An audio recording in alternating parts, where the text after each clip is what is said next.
कि जादू का तोड़ करना हो तो क्या करना होगा? सूती धागा ना आसमानी कलर का, पॉलिस्टर वाला धागा नहीं लेना, प्योर कॉटन का धागा लेना है। सही। सूती धागा लेंगे आसमानी कलर का। जी। तो ये आपने मरीज़ का जहाँ से ये सर के बाल शुरू होते हैं ना, यहाँ रख लें और यूँ नीचे तक पाँव के उसके अंगूठे तक एक धागा आपने नाप के इसको काट लेना है नीचे से। तो इसी तरह फिर दूसरा धागा दोबारा से आप मरीज़ के यहाँ जहाँ सर के बाल शुरू होते हैं वहाँ रखेंगे और फिर पाँव के अंगूठे तक ले जा के उसको काट देंगे।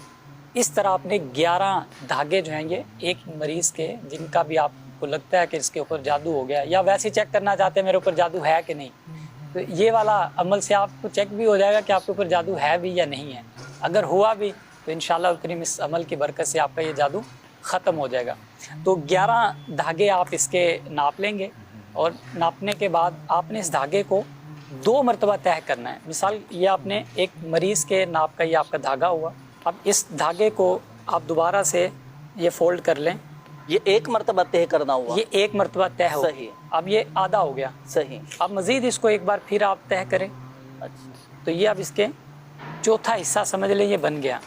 सही। अब इसके ऊपर आपने धागे पर दम करना है। सूरह फलक अव्वल आखिर एक बार दुरूद पाक पढ़ें और सूरतुल फलक ये आप मुकम्मल पढ़ के अब ये धागे को इस तरह आपने घेरा लगानी है इस धागे के ऊपर। जब मुकम्मल सूरत पढ़ के इस पे दम करें, फूंक मारने के बाद आपने इस घेरा को बंद कर देना है। इसी तरह आपने इसी धागे के ऊपर यहाँ तक मुकम्मल 11 जो घेरा है ना ये आपने लगानी है।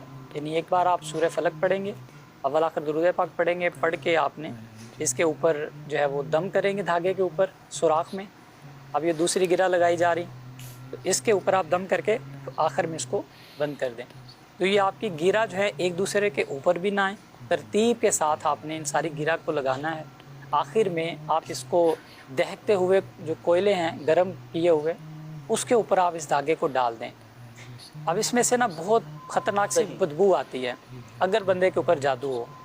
तो आप जैसे ही डालेंगे तो आपको अगर बदबू आ रही है तो आपने समझना है कि अभी मेरे ऊपर कुछ अमल बाकी है, यानी जादू है अभी है। अगर बदबू आए तो? जी, बदबू आए तो। सही। और जब तक आपका ये बदबू आना ख़त्म नहीं हो जाता आप इस अमल को 2 मरतबा 3 मरतबा करें। इंशाअल्लाह उल करीम आपके ऊपर जो भी अमल वगैरह है इससे ख़त्म हो जाएगा। अच्छा, एक दिन में कितनी दफ़ा ये अमल किया जा सकता है?